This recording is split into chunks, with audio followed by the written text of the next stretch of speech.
ஸ்ரீ மகா Eswarar YouTube channel நேயர்கள் அனைவருக்கும் வணக்கம். குருவாழ்க குருவே துணை. இந்த பதிவில் 2024ஆம் ஆண்டு ஆங்கில புத்தாண்டுல இந்த துலாம் ராசி நேயர்களுக்கு எந்த மாதிரியான பலன்கள் நிகழ இருக்குது, இந்த பலன்கள் இவர்களுக்கு மிகவும் இந்த ஆண்டுல சுகமாக அமைவதற்காக என்ன வழிபாடுகளும் தான தர்மங்களும் இவர்களுக்கு உதவ இருக்கிறது என்பதை இந்த பதிவில் விரிவா பார்க்கலாங்க.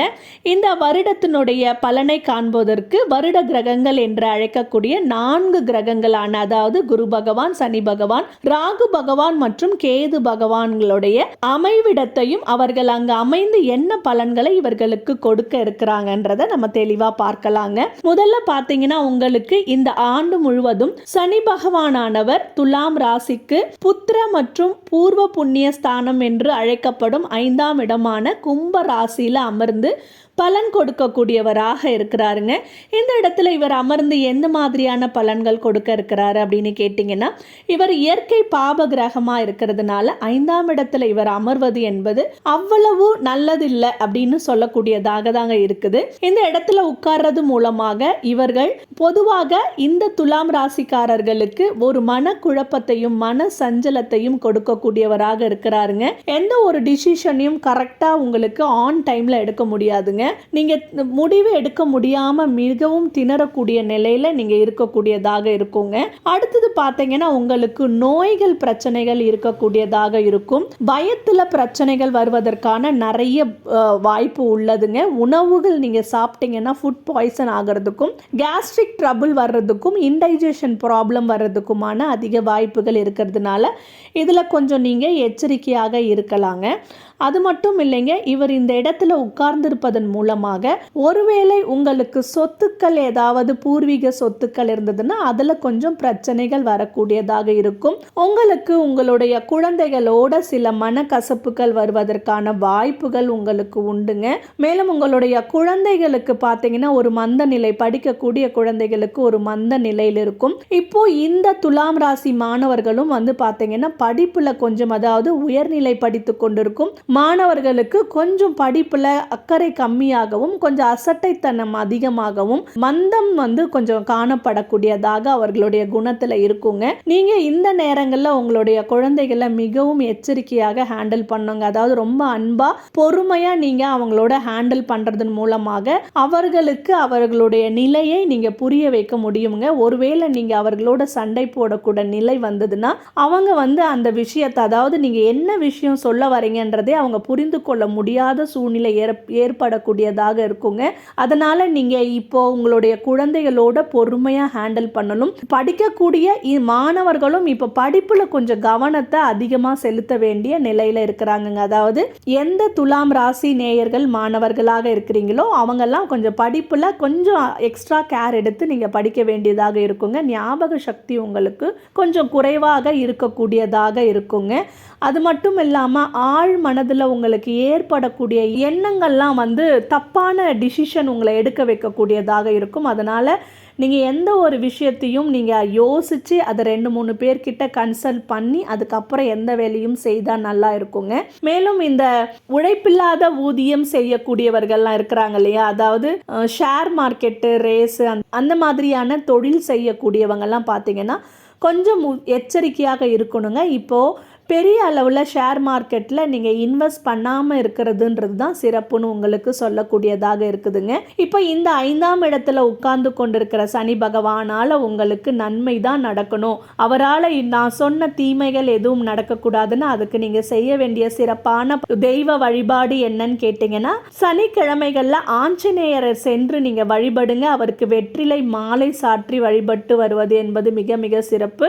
உங்களால் சொல்ல முடியும்னா தினம்தோறும் நீங்க அனுமன் சாலிசா சொல்லி வருவதும் என்பதும் உங்களுக்கு சிறப்பாக இருக்கும். இல்லைங்க, எனக்கு அனுமன் சாலிசா சொல்ல தெரியலனா அதனால தினம்தோறும் அந்த அனுமன் சாலிசாவை காதில் கேட்டுட்டு வாங்க, அதுவுமே உங்களுக்கு சிறப்பானதாக இருக்கும். மேலும் உங்களுக்கு சனி பகவானுடைய காயத்ரி மந்திரம் தெரிஞ்சதுன்னா தினம்தோறும் அதை சொல்லி வாங்க. சனி பகவானுடைய முழு அருளும் உங்களுக்கு கிடைக்கக்கூடியதாக இருக்குங்க.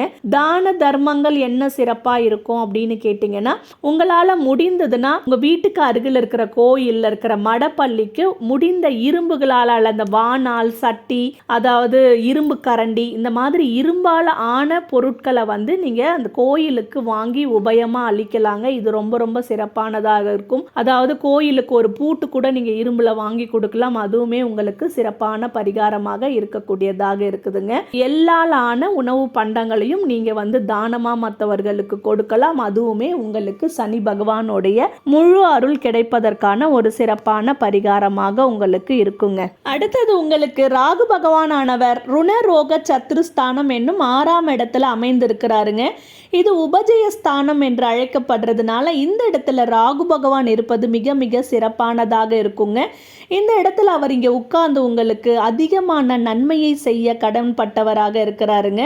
அதாவது உங்களுக்கு இதுவரைக்கும் நிறைய கடன்கள் இருந்தால் இந்த வருடத்தில் அந்த கடன்கள் எல்லாம் தீரக்கூடியதாக உங்களுக்கு இருக்குங்க. உங்களுடைய எதிரிகளை வெல்வதற்கான ஆற்றல் உங்களுக்கு கிடைக்கக்கூடியதாக இருக்கும். கோர்ட்டு கேஸு வழக்குகள் உடையவர்கள்லாம் அதில் வெற்றி பெறுவதற்கான நிறைய வாய்ப்புகள் உருவாகக்கூடியதாக இருக்குதுங்க.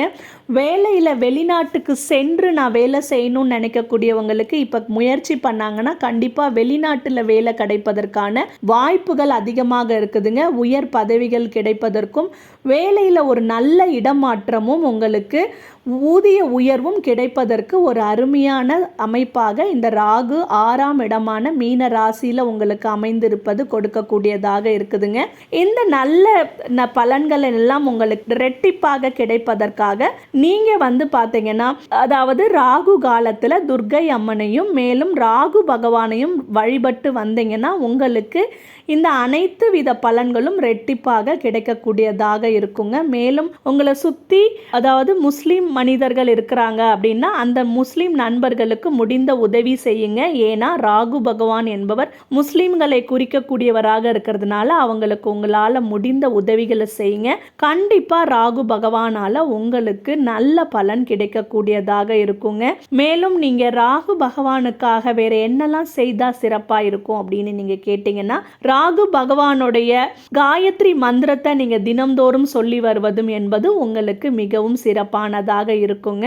உங்களை சுற்றி இருக்கக்கூடிய வேறு மொழி பேசக்கூடிய மனிதர்களுக்கு, உங்களுக்கு முகம் தெரியாத யாருனே தெரியாத ஒரு மனிதர்களுக்கு நீங்கள் உதவுவது என்பது இந்த ராகு பகவானுடைய அனைத்து பரிபூர்ணமான அருளை பெறுவதற்கு உதவக்கூடியதாக இருக்கும். உங்களுக்கு தெரியாத ஒரு லாங்குவேஜை இப்போ நீங்கள் கற்றுக்குங்க. கண்டிப்பாக நீங்கள் தெரியாத லாங்குவேஜ், புது லாங்குவேஜ் கற்றுக்கொள்வது என்பதும் உங்களுக்கு அதிர்ஷ்டத்தை தரக்கூடியதாக அமையுங்க.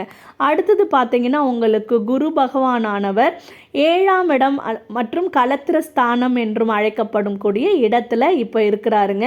இந்த வருடம் ஏப்ரல் மாதம் வரைக்கும் பார்த்தீங்கன்னா அவர் அந்த இடத்துலயே அமைந்திருந்து உங்களுக்கு சுப பலனை வாரி வழங்கக்கூடியவராக இருக்கிறார். அதாவது இது வரைக்கும் உங்களுக்கு தாம்பத்திய சுகம் நல்லா இருந்திருக்கும், மனதில் மகிழ்ச்சி இருக்கக்கூடிய நிறைய நல்ல பலன்கள் நிகழ்ந்திருக்கலாம், பொன் பொருள் வஸ்திர லாபம் உங்களுக்கு சேர்ந்திருக்கலாம், பண சேர்க்கை இருக்கும், உங்களுக்கு வாகன யோகங்கள் உண்டு, நல்ல வார்த்தைகள் உங்களுக்கு உள்ளதாக இருக்குதுங்க. அதாவது நல்ல வார்த்தைகள் சொல்லி உங்களை எல்லாரும் பிளஸ் பண்ணக்கூடியதாக ரொம்ப அற்புதமாக உங்களுக்கு 7இல் அமர்ந்திருக்கக்கூடிய குரு இருக்கக்கூடியதாக இருக்குதுங்க. அதாவது இந்த வருடம் ஏப்ரல் மாதம் வரைக்கும் இந்த பலன்கள் இருக்கக்கூடியதாக இருக்கு. அதன் பிறகு பார்த்தீங்கன்னா மே மாதத்திலிருந்து அடுத்த வருடம் ஏப்ரல் மாதம் வரைக்கும் உங்களுக்கு குரு பகவானானவர் அஷ்டமஸ்தானத்துக்கு செல்ல இருக்கிறாருங்க. அஷ்டமஸ்தானத்துக்கு செல்வதன் மூலமாக குரு பகவான் கொஞ்சம் உங்களுக்கு உயிர் பயம், மரண கண்டம், பிறரால ஏதாவது ஒரு துன்பங்கள் வர்றது, வீண் விவாதங்கள் உங்களுக்கு ஏற்படக்கூடியதாக இருக்கும். அதுவும் இல்லாம ஏதாவது மற்றவர்களால உங்களுக்கு அவமானங்கள் வரக்கூடியதற்குமான காரணமாக இந்த அஷ்டமத்தில் இருக்கக்கூடிய குரு இருக்கக்கூடியதாக இருக்கிறாருங்க. என்னங்க நெகட்டிவ் பாயிண்ட்ஸா சொல்றீங்களே அப்படின்னு பயப்பட வேண்டாங்க. இது உங்களை எச்சரிப்பதற்காக சொல்லப்படுதுங்க. அதனால அஷ்டமஸ்தானத்துல குரு வரும்பொழுது நீங்க எல்லோரிடமும் மிகவும் கவனமாக உங்க வார்த்தைகளை நீங்க ரொம்ப கவனமா பயன்படுத்தி வந்தீங்கன்னா இந்த பிரச்சனைகள் வராதுங்க. மேலும் நீங்க அஷ்டமத்துல வரக்கூடிய குருனால உங்களுக்கு பெரிய கெடுதல் வராமல் இருப்பதற்காக திருச்செந்தூருக்கு முடிஞ்சதுன்னா இந்த வருடத்துல மே மாசத்துல இருந்து நீங்க இந்த வருடம் முடியறதுக்குள்ள போயிட்டு ஒரு முறை போயிட்டு வாங்க. திருச்செந்தூர் ஆண்டவரை நீங்க போய் பார்த்துட்டு வாங்க. அப்படி இல்லைன்னா உங்க வீட்டுக்கு அருகில் இருக்கிற சாய்பாபா, ராகவேந்திரா அந்த மாதிரி குருமார்களுடைய கோயில்களுக்கோ அல்லது சித்தர்கள், உங்களுக்கு பிடித்த சித்தர்களையோ நீங்க வணங்கி வந்தீங்கன்னா, வியாழக்கிழமை தோறும் வணங்கி வந்தீங்கன்னா கண்டிப்பாக உங்களுக்கு இந்த குரு பகவானால் மிகவும் நன்மையே கிடைக்கக்கூடியதாக இருக்கும். அஷ்டமஸ்தானம்னா முழுதுமே கெடுதல்னு சொல்ல முடியாதுங்க. அங்கே திடீர் அதிர்ஷ்டம் என்ற ஒரு காரணமும் உள்ளதுங்க. அதாவது அந்த பலனை உங்களுக்கு கொடுக்கக்கூடியவராக நீங்கள் குரு பகவானுடைய வழிபாடை மேற்கொள்வதன் மூலமாக கண்டிப்பாக இருக்குங்க. நீங்கள் எந்த மாதிரியான தானங்கள் குரு பகவானுக்கு செய்யலாம்னா, கொண்ட கடலையை வியாழக்கிழமைகளில் சுண்டல் செய்து எல்லாருக்கும் கொடுத்து வரலாம். இல்லைங்க எனக்கு அதெல்லாம் முடியலன்னா, நீங்கள் யாரெல்லாம் குருவாக நினைக்கிறீங்களோ அவர்களிடம் சென்று அவர்கள் காலில் விழுந்து அவர்களுடைய ஆசீர்வாதம் வாங்குறதோ, இல்லை அவர்களுக்கு உங்களால் என்ன உதவி உங்களுடைய குருமார்களுக்கு செய்ய முடியுமோ அதை நீங்கள் செய்து வந்தீங்க. இந்த வருடம் முழுவதும் குருவினுடைய ஆசி உங்களுக்கு பரிபூர்ணமாக கிடைத்து திடீர் அதிர்ஷ்டங்கள் உங்களுக்கு கிடைக்கக்கூடியதாக இந்த வருடம் அமையுங்க.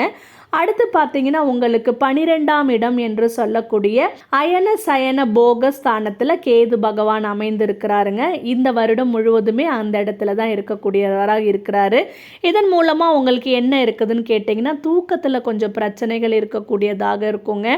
கொஞ்சம் தாழ்வு மனப்பான்மைகள் வரக்கூடியதாக இருக்கும். அடிக்கடி நான் நிறைய டைம் வேஸ்ட் பண்ணுறனோ, நான் எதுக்குமே செட் ஆக மாட்டேனோ அப்படிலாம் மனசில் கொஞ்சம் ஒரு தாழ்வு மனப்பான்மை வருவதற்கான வாய்ப்புகள் அதிகமாக இருக்குதுங்க. மருத்துவ செலவு வரக்கூடியதாக இருக்கும். நோய்கள் உங்களுக்கு கொஞ்சம் வரக்கூடியதாக இருக்குது. அது மட்டும் இல்லைங்க, உங்களுக்கு 12ல் உட்கார்ந்து இருக்கிற கேதுவன் மூலமாக திடீர் என்று செலவுகள் விரயங்கள் அதிகமாக வருவதற்கு வாய்ப்பு உள்ளதுங்க. இது எல்லாமும் மீண்டும் நீங்க பயப்பட வேண்டிய அவசியம் இல்லை. 12ஆம் இடத்துல உட்கார்ந்து இருக்கிற கேதுவானவர் உங்களுக்கு மற்றொரு விஷயத்தையும் செய்யக்கூடியவராக இருக்கிறார். அது என்னன்னு கேட்டீங்கன்னா, இந்த உலகத்துல யாருக்குமே புரியாத சூக்ஷ்மமான விஷயங்களை 12ல் உட்கார்ந்து இருக்கிற கேது மிகவும் எளிதாக உங்களுக்கு புரிய வைக்கக்கூடியவராக இருக்கிறாருங்க. இந்த ஆராய்ச்சி துறையில் சயின்டிஸ்ட் துறையில் இருக்கிறவங்களுக்கெல்லாம் இது ஒரு அருமையான காலமாக இருக்கும். கண்டிப்பாக ரொம்ப டஃப்பு புரியாத விஷயம் அப்படின்றதெல்லாம் இப்போ உங்களுக்கு இங்கே 12ல் உட்கார்ந்துருக்கிற கேது எளிமையாக புரிய வைக்கக்கூடியவராக இருப்பாருங்க. பிள்ளைங்கள் படிக்கக்கூடிய மாணவர்களும் பார்த்தீங்கன்னா, வெளிநாட்டுக்கு சென்று நான் படிக்கணும்னு நினைக்கக்கூடியவங்களுக்கு இப்போ நல்ல வாய்ப்பு இருக்குதுங்க. நீங்கள் வெளிநாட்டுக்கு போவதற்கு அருமையான சந்தர்ப்பத்தை இந்த 12ல் உட்கார்ந்துருக்கிற கேது ஏற்படுத்தி கொடுக்கக்கூடியதாகவும், பிஹெச்டி பண்ணக்கூடிய மாணவர்களுக்கு ரொம்ப அற்புதமான வருடமாக இருக்குங்க. இவருடைய தீமையான பலன்கள் நடைபெறாமல் நன்மையான பலன்கள்னு சொல்லக்கூடிய சூக்ஷ்ம அறிவை நீங்கள் பெறுவதற்காக கண்டிப்பாக பார்த்தீங்கன்னா, நீங்கள் கேது பகவானுடைய அதி தெய்வம் என்று சொல்லக்கூடிய விநாயக பெருமான தினம்தோறும் நீங்கள் வழிபட்டு வாங்க. இது மிக மிக சிறப்பானதாக இருக்கும். தினம்தோறும் அவருடைய நாமத்தை நீங்கள் காலையில் எழுந்ததும் என்ன பெயரெல்லாம் அவரை சொல்லி உங்களால் கூப்பிட முடியுமோ அதை சொல்லி நீங்கள் அவரை வணங்குங்க. இந்த வழிபாடு உங்களுக்கு உதவக்கூடியதாக கண்டிப்பாக இருக்குங்க. மேலும் கொள்ளுல கொஞ்சம் சக்கரை கலந்து ஒரு பவுடர் மாதிரி பண்ணி நீங்கள் தினம்தோறும் எறும்பு புத்தில் போட்டுட்டு வாங்க. அப்படி இல்லைன்னா ஒரு பிடி கொள்ளு எடுத்துகிட்டு போய் பறவைகளுக்கு தினம்தோறும் உணவாக போட்டிங்கன்னா, இந்த 12ஆம் இடத்தில் இருக்கக்கூடிய கேது என்பவர் உங்களுக்கு பெரிய அளவில் விரயத்தை கொடுக்காமலும் உங்களுடைய மனநிலையில் குழப்பங்கள் பிரச்சனைகள் இல்லாமல் இருப்பதற்காகவும் நல்ல ஞானத்தை பெறுவதற்காகவும் கண்டிப்பாக இந்த 12ஆம் இட கேது உங்களுக்கு உதவக்கூடியதாக இருப்பாருங்க. நேயர்களே, இந்த பதிவில் நான் மிக மிக எளிமையான பரிகாரங்களை தாங்க உங்களுக்கு சொல்லியிருக்கேன். இந்த பரிகாரங்களை செய்து நீங்கள் பயனடைய என்னுடைய வாழ்த்துக்கள்ங்க. மேலும் நேயர்களே, உங்களுக்கு இந்த பதிவு பிடித்திருந்தால் லைக் பண்ணுங்க, ஷேர் பண்ணுங்க, மறக்காம ஸ்ரீ மகா ஈஸ்வரர் யூடியூப் சேனலை சப்ஸ்கிரைப் பண்ணுங்க. நன்றி நேயர்களே.